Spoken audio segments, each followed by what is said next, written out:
gagara gasa ta so ka rike ka tsinan dinko.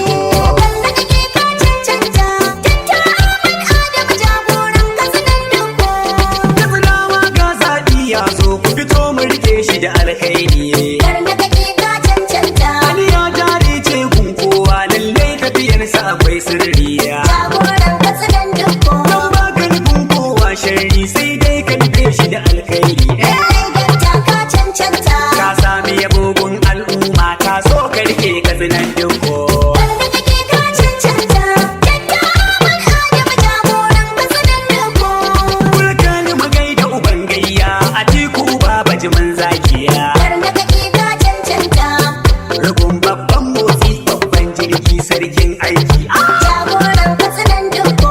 Tun ma tun kasa ba tafiyar kaɗana a cikin sirriya. Lallai Dakta ka cancanta, Kasar mu muke so ka rike ta da karfin Allah mai iko. wanda kake ka cancanta, Dakta Ahmad Adamu jagoran katsinan dinko. Ahmad ka rike ka tsinawa kam Allah ne ya yi maka albarka. Wanda kake ka cancanta, An shaidu gwani na gwarzo ne a jihar mu ta tafsai san barka. jagoran katsinan dinko. Kowa da gwaninsa yake jari ni ma da gwani na ba shakka. Lallai Dakta ka cancanta, Tsinawa lalle mun dace zaɓin mu gwani a ƙasar Dinko. wanda kake ka cancanta, Dakta Ahmad Adamu jagoran katsinan dinko.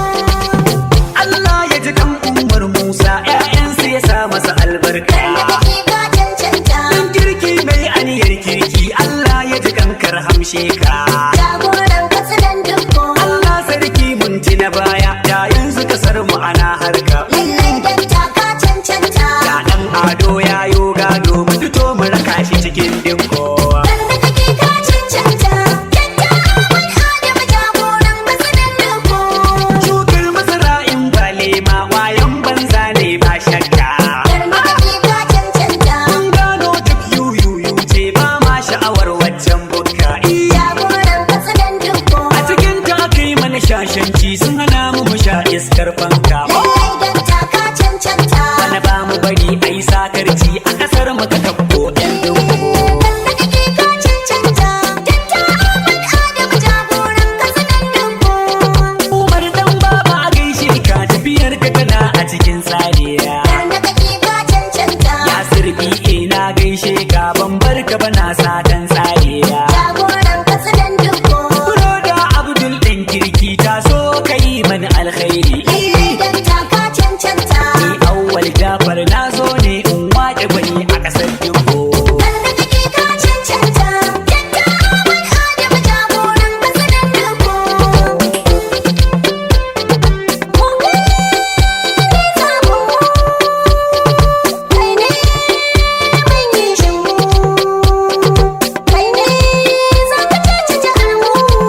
kungiyar matasa ta duniya. Yaro in baka san gari ba saurari daka. Shine dan da duniya ke yayi, ga dan da yan kasa suke so su gani. Namiji uban mazaje, dan katsinawa mai wuyar gaba. Ga ilimi, ga addini, ga ibada, ga nazari, ga zumunci, ga kyauta, ga sadaka, ga tausayi, ga tsoron Allah. Allon bango kake maganin da kikin yaro. Shine mawallafin littafin nan mai suna Comparative Assessment of Petroleum Share Contracts in Nigeria. Wakilin Katsinawa, wakilin Nigeria, wakilin Afirka, farar fata da baƙar fata ga baba. Jagororin ƙungiyoyin matasa na duniya. Shine matashin da aka ba lambar yabo ta zama cikakken matashin da ya fi kowane matashi samun ci gaba a duniya a shekara ta 2014. Kuma shine wanda aka ba lambar yabo ta zama matashin zakarin gwajin dabin matasa a duniya a shekara ta 2015.